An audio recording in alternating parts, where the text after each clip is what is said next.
Hello बच्चों, I am Rashmi your maths teacher. तो ये वीडियो जो मैं बना रही हूँ, ये मैंने आज जो आपका सर्कुलर आया था एग्जाम कैंसिल के लिए, तो उसमें बच्चों के बहुत सारे डाउट्स थे। तो जब मैंने ये वीडियो अपलोड किया तो कमेंट सेक्शन में बच्चों के बहुत सारे डाउट थे। तो ये उनके डाउट को क्लियर करने के लिए या उनके कुछ कंफ्यूजन से उनको दूर करने के लिए ये वाला वीडियो मैं यहाँ पे रिकॉर्ड कर रही हूँ। तो सबसे पहले जो ये हमारा आज सर्कुलर आया है कि 10th के एग्जाम तो हो गए हैं कैंसिल और 12th क्लास के हो गए हैं पोस्टपोन। तो इसमें मुझे थोड़ी सी खुशी भी है। खुशी इस चीज की कि आपको अब घर से बाहर नहीं निकलना पड़ेगा।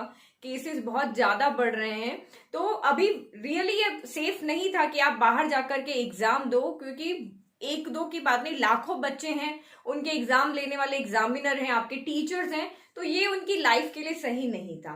तो इस चीज को लेकर मैं खुश हूं कि अब आप घर में रहेंगे, सेफ रहेंगे। और दूसरा, इस चीज को लेकर मैं थोड़ा बहुत दुखी भी हूं, क्योंकि आपकी जो साल भर की मेहनत थी, क्योंकि साल भर से ज्यादा ही हो गया, एक्चुअल में आपके फैब में एग्जाम होते हैं बट आपके फैब से भी ऊपर टाइम चला गया। तो जो आपकी मेहनत चल रही थी शुरू से, जो कुछ बच्चे थे जो बहुत सीरियस होकर पढ़ाई कर रहे थे और एग्जाम के लिए बहुत कंसर्न दे कि हम एग्जाम दें और बहुत अच्छा स्कोर करें, तो वो थोड़े से दुखी है कि हम एग्जाम नहीं दे पा रहे।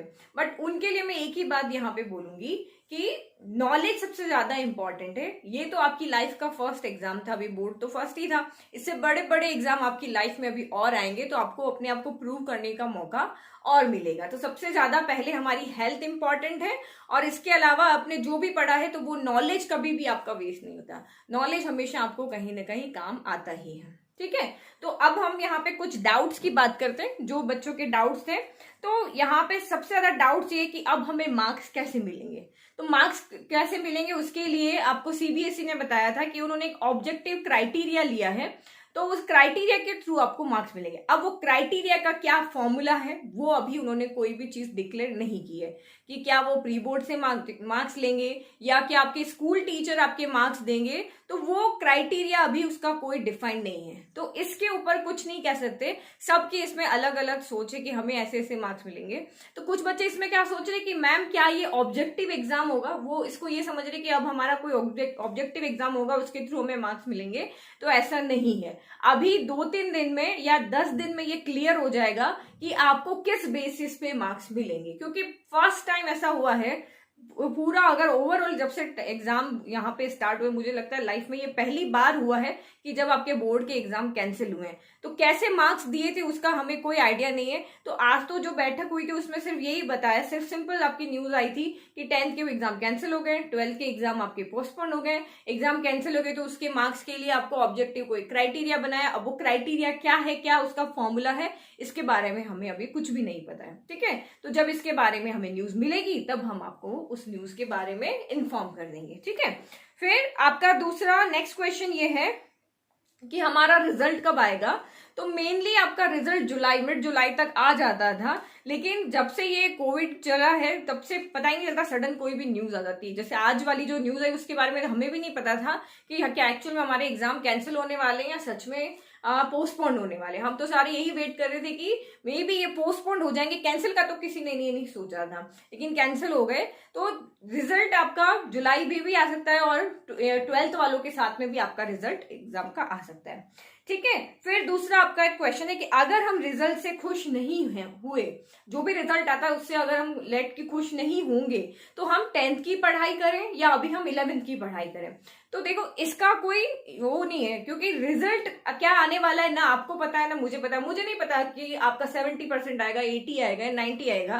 तो जो बच्चा ये सोच रहा था कि मेरे तो 60% या 50% ही आने वाले और उसके लेट की 70 आ गए, तो वो क्यों एग्जाम देगा। लेकिन एग्जाम कौन देगा, जिसके 80% आए हैं और जिसने तैयारी की थी 90 से अबोव की। तो वो उस रिजल्ट से सेटिस्फाइड नहीं है। तो रिजल्ट से सेटिस्फाइड नहीं है तो आपके पास ऑप्शन है एग्जाम देने का, तो आप जाकर के एग्जाम दे सकते हो।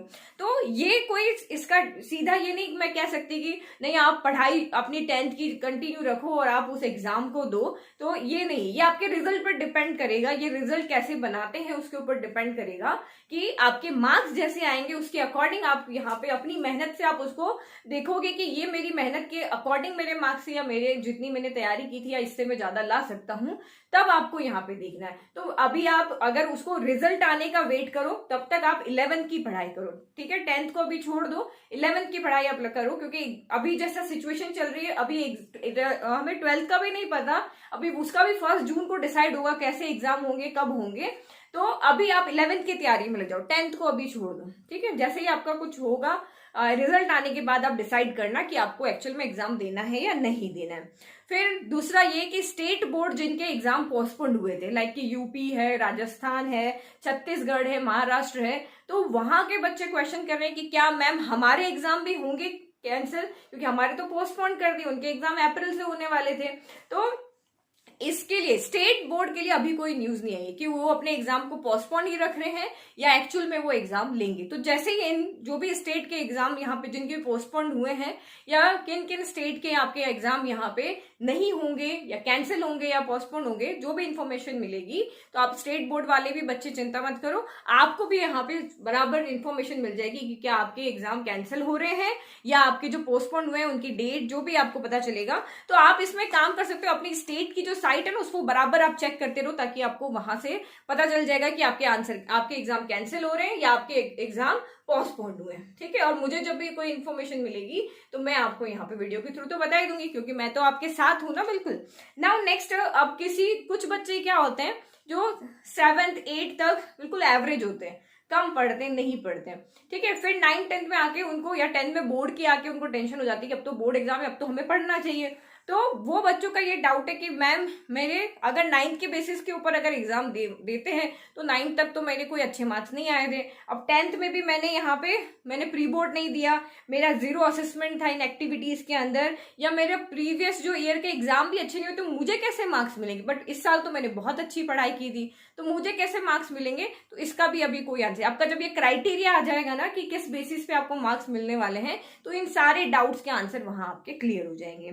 फिर अब ये एक और डाउट है कि मैम की लेट की हमारा रिजल्ट आया, ठीक है, तो रिजल्ट आया और उसमें मैंने ये देखा कि मेरे मैथ्स की तैयारी तो बहुत अच्छी थी, मेरे मैथ्स में 80 अबव मार्क्स आने चाहिए थे, लेकिन जब मेरे पास रिजल्ट आया तो उसमें मेरे पास 70 मार्क्स है, यानी कि टोटल आपके 6 सब्जेक्ट में से लेट की मेरे 2 सब्जेक्ट के मार्क्स सही नहीं आए। तो क्या मुझे पूरा एग्जाम देना पड़ेगा या फिर मुझे सिर्फ उन 2 ही सब्जेक्ट का एग्जाम देना पड़ेगा? तो अभी भी इसके बारे में कोई इंफॉर्मेशन नहीं है, जैसे जैसे इंफॉर्मेशन आएगी वैसे वैसे आपको बता दी जाएगी कि एक्चुअल में आपको 2 पेपर देने पड़ेंगे या सारे पेपर देने पड़ेंगे। तो ये भी आपको धीरे धीरे, आप थोड़ा सा वेट करो, अब आज ही तो इन्फॉर्मेशन, ये सर्कुलर आया, अब आगे भी इन्हीं डाउट से रिलेटेड और भी आपके सर्कुलर आएंगे, तो उससे धीरे धीरे आपके डाउट्स क्या हो जाएंगे, क्लियर हो जाएंगे, और आपको पता भी चल जाएगा कि एक्चुअल में क्या हमें एग्जाम देना चाहिए या नहीं देना चाहिए। अब कुछ बच्चों का ये डाउट है कि मैम जब हमारी मार्कशीट आएगी तो उसमें लिखा होगा कि हम कोविड की वजह से हमने एग्जाम नहीं दिया था और हम ऐसे ही प्रमोट हो गए थे, तो फिर हमारे आगे की लाइफ में जब हम जॉब में जाएंगे तो हमें दिक्कत आएगी। तो देखते हैं अभी आगे क्या सर्कुलर आते हैं, उसके अकॉर्डिंग हमें पता चल जाएगा कि क्या करना, आपको एग्जाम देना चाहिए या नहीं देना चाहिए, ठीक है। तो ये तो हो गई दूसरी बात। अब आपको यहाँ पे है कि अब आपको क्या करना चाहिए। आज तो आपको पता चल गया, अब 11th में आप प्रमोट हो गए, तो अब आप क्या करोगे, कल से क्या करोगे, आज से ही क्या करोगे? चलो आज तो आप रेस्ट कर लो, ठीक है, 1-2 दिन और रेस्ट कर लो, फिर आप क्या करोगे?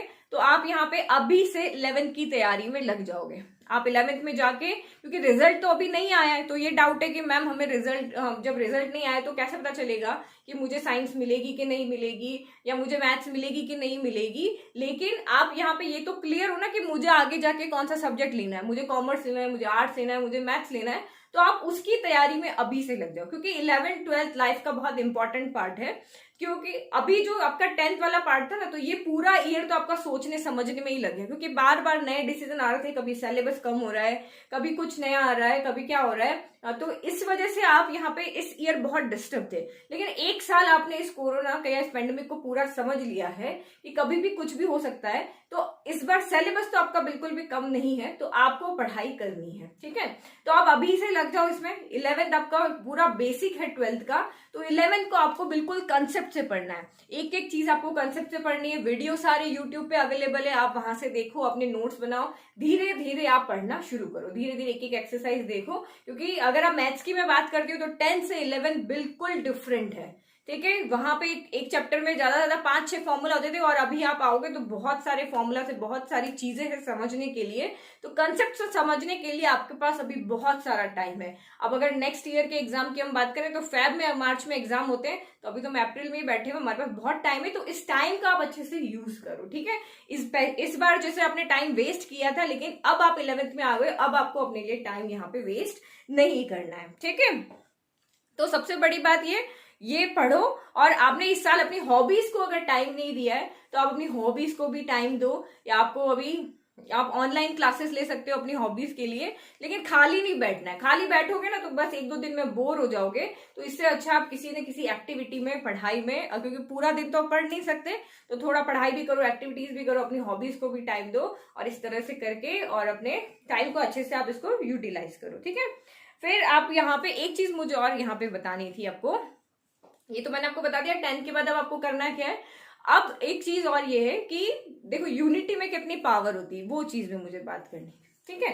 तो यूनिटी के लिए मैं इसलिए कह रही हूँ क्योंकि देखो आप सब बच्चों ने उस कंडीशन को समझा कि अभी केसेस बहुत ज्यादा आ रहे हैं, तो आपने उसके लिए कैंपेन चलाया और गवर्नमेंट ने आपकी सुनी, उसमें बहुत सारे पॉलिटिशियन भी आए, एक्टर्स भी आए, और जो चीज आपको चाहिए थी वो आपको वहां पे मिल गई। तो यानी कि ये सब यूनिटी हमारे पास अगर है तो हम किसी भी चीज को ले सकते हैं। तो आप सब स्टूडेंट ने ये कैंपेन चलाया और आपने एग्जाम यहाँ पे, क्योंकि बहुत से बच्चों की तो ये नहीं थी कि कैंसिल हो जाए, बहुत से बच्चे तो ये चाह रहे थे कि अभी सिचुएशन सही नहीं है एग्जाम करने की, तो इसको आप यहाँ पे पोस्टपोन कर दो। वो ये चाह रहे थे कि इसको थोड़ा और पोस्टपोन कर दो, जब सिचुएशन सही हो जाएगी फिर आप एग्जाम ले लेना।